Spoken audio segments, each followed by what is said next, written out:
So what is up guys? Welcome back to another episode of GTV। और अपने घर के बाजू में इतना जोरदार आवाज़ आना रोज का चालू ही है। क्या पता वही जब कौन सा खड्डा खोद रहे हैं यहाँ पे, इसलिए आई फील लोकेशन चेंज करके शूट करना is the best thing to do right now. So guys, progressive overload, ये चीज़ के बारे में मतलब मैं अभी थोड़ा रिसर्च किया, थोड़ा पढ़ा। मेरे को मालूम था क्या रहता है और क्या करने का रहता है वगैरह वगैरह, बट तो भी एक खुद को ज़रा रिफ्रेशर देने के लिए पढ़ लिया वापस से। और भाई अभी मैं अपने वर्कआउट्स में हर एक चीज़, हर एक सेट को ट्रैक करने वाला हूँ। So basically if you guys have been watching everything that I have been posting, आप लोग को मालूम रहेगा कि मैं एक कैलोरिक डेफिसिट में हूँ एंड उसके वजह से प्रोग्रेस हो रहा है कि नहीं, ये जानने के लिए the best thing to do is obviously सबसे पहला चीज़ मिरर में देखो।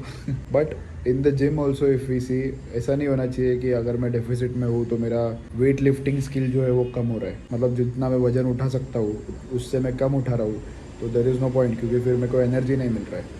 बट थैंकफुली अपने साथ ऐसा नहीं हो रहा है, अपन ज़्यादा वजन उठा पा रहे हैं, which means we are progressing. कल जिम जब भी गया था तभी it was a upper body day. कल मैं एक्चुअली ब्लॉग किया नहीं, कुछ रिकॉर्ड किया नहीं। नॉर्मल इंस्टाग्राम को जो मिनी ब्लॉग रहता है वो रिकॉर्ड किया, बट अपना ब्लॉग नहीं किया मैंने। So I tell you what happened. Incline bench press पे अभी तक I was not able to do 100 kg का बेंच प्रेस, मतलब I was not able to lift 100 kilos on the incline bench press. But कल अपन ने वो किया फाइनली। एक ही रेप के लिए किया बट तो भी गया। एक रेप खुद से किया, बाकी 3 रेप सपोर्टेड गया। थोड़ा सा ही सपोर्ट लिया उसमें भी, बहुत मतलब डेंजरस था भाई वो, बट बाप था एकदम। नॉर्मल बेंच प्रेस में होता है मेरे को, इंक्लाइन में मैंने पहली बार किया। So that is also a sign that we are progressing. तो अच्छा है, आज अपन लोअर बॉडी मारने वाले। सो स्क्वाट्स में भी अपन 100 किलो तो मारते ही है, बट आज I am going to try and push myself to do 110 kilos या फिर 115 kilos। एक रेप तो एक रेप चलेगा, but that will show us कि we are progressing.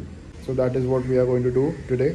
And progressive overload, what I was talking about, उसका overall story यही है कि डेफिसिट में रहने के बाद if you are not losing your strength then it is a good thing. अगर आप स्ट्रेंथ और गेन कर रहे हो इवन बेटर, या फिर मेंटेन भी कर रहे हो तो भी अच्छा है, बट स्ट्रेंथ लूज करना is not a good thing. So we are gaining more strength which is a good sign. I hope आगे भी ऐसा होते रहे। आज लोअर बॉडी में भी अपन चेक करेंगे, जैसे मैंने बोला तुम लोग को कि स्ट्रेंथ अच्छा खासा गेन हो रहा है कि नहीं। तो that is the plan for today. बाकी welcome back to the channel guys, let's get this day started. वही इधर का जरा आवाज़ कम हो गया, इसलिए मैं सोचा इधर आके अभी जरा रिकॉर्ड करता हूँ। कभी कभी गाइस अंडे खा खा के बोर हो जाता हूँ, और फिर बेसन का चीला भी मेरे को पसंद है, तो कभी कभी वो बना लेता हूँ खाने के लिए।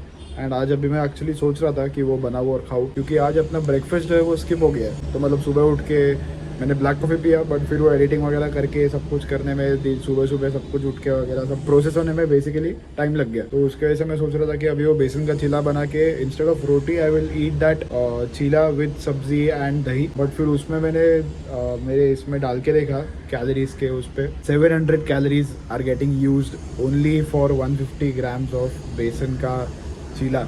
मतलब 150 grams ऑफ बेसन अनकुक्ड का मैं चीला बनाने वाला था। तो it was having 44 grams of protein, कुछ तो ऐसा, and 68 grams of carbs and 9 grams of fat, ऐसा कुछ तो लिखा हुआ था उसमें। एंड 700 कैलोरीज की 500 कैलोरीज, ऐसा कुछ तो था। तो मैं बोला भाई 500-600 कैलोरी एक ही मील पे मैं अगर खर्च कर दूंगा, और फिर उसके बाद मेरे को जिम जाने के पहले भी एक अच्छा हाई कार्ब मील चाहिए ताकि मैं जिम में अच्छा परफॉर्म कर पाऊँ, तो तभी मेरे को भूख लगेगा नहीं लगेगा। और अगर भूख नहीं लगा तो फिर वो पूरा गड़बड़ हो जाता था। इसलिए मैं सोचा कि भाई चीला रहने देते, एक दिन चलता है, जरा कम प्रोटीन खाया तो कुछ होने नहीं वाला है। ऐसे ही बस बोर हो गया वो अंडे खा खा के, इसलिए सोचा थोड़ा सा अपन चेंज करते हैं कुछ तो। बट ये चेंज करके भाई कुछ ज़्यादा ही चेंज हो रहा है। तो इसलिए अपन नॉर्मल रोटी और सब्जी खाते हैं और दही खाते हैं उसके साथ, एकदम सिंपल लंच करते हैं, ताकि अपने को जिम जाने के पहले जो अपन ओट मील खाने वाले हैं वो खाने के लिए पेट में जगह रहे, भूख रहे बेसिकली, और वो खा के अपन जिम में अच्छा परफॉर्म कर पाए। फिर शाम को मे बी अपन जिम से आने के बाद as a post workout meal we can eat the besan का चीला, क्योंकि तभी अपने पास कैलोरीज भी बहुत ज़्यादा रहेंगे एंड तभी प्रोटीन और कार्ब्स दोनों का ज़रूरत अपने को लगेगा। So we can do that in the evening. But अभी के लिए नॉर्मल रोटी सब्जी खाता हूँ, ज़्यादा कैलोरीज नहीं, 300 कैलोरीज, पेट एकदम लाइट, चिल सीन। तो फटाफट खाना खाने को लेते हैं, अभी बहुत भूख लगा है।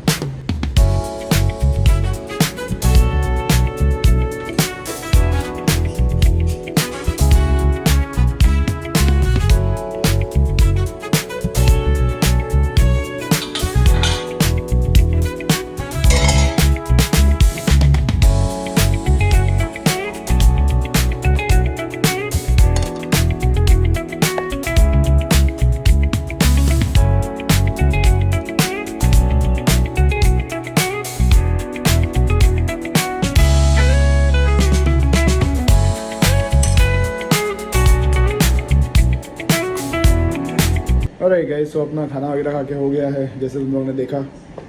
और एक्चुअली खाना खाने के बाद मैं ज़रा सोच रहा था कि क्या रील बना सकता हूँ आज के लिए, बट अभी तक कुछ दिमाग में आया है नहीं। So for now I am going to make my oat. जो मैं तुम लोगों को सुबह बोला वो कि अपन जिम जाने के पहले एक अच्छा प्री वर्कआउट खाएंगे। So the oat and seed mix meal I am going to have right now.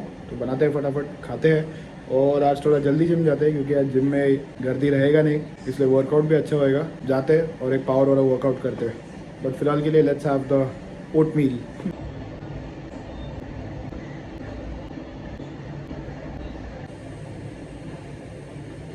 Pre-workout meal has been successfully consumed. अभी जिम जाते हैं। Squats, lunges, leg press, leg extensions, leg curls, calf raises, adductors, abductors, सब कुछ ही करना है। Power वाला leg workout करते जाके। It is 4 PM right now. एक 10-15 मिनट बैठ के I will leave for the gym.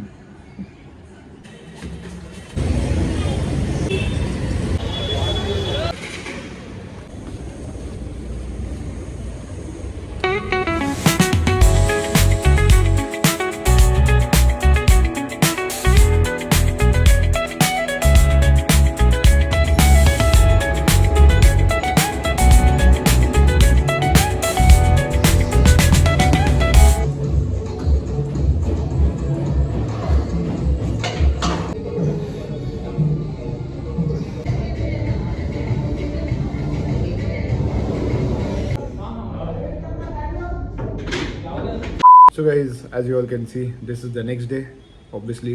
But कल एक्चुअली रात को मैं घर पे गया, खाना खाया और सीधा सो गया क्योंकि अपना वर्कआउट इतना ज़्यादा तगड़ा हो गया था कि मैं बहुत ज़्यादा थक गया था। सो जो अपन सुबह सुबह प्रोग्रेसिव ओवरलोड का बात कर रहे थे कल, तो we were successful in that. अपना जो स्ट्रेंथ है वो कम नहीं हुआ। लेग्स मारते टाइम अपन ने 100 किलो का स्क्वाट किया, 200 किलो का लेग प्रेस भी किया। So it was a very good workout. अपना स्ट्रेंथ भी जितना है उतना ही है अभी भी। So progress is happening. फिलहाल के लिए I will end this vlog over here. Like, share, subscribe, comment, press the bell icon and I will see you guys tomorrow in the next one. Bye bye.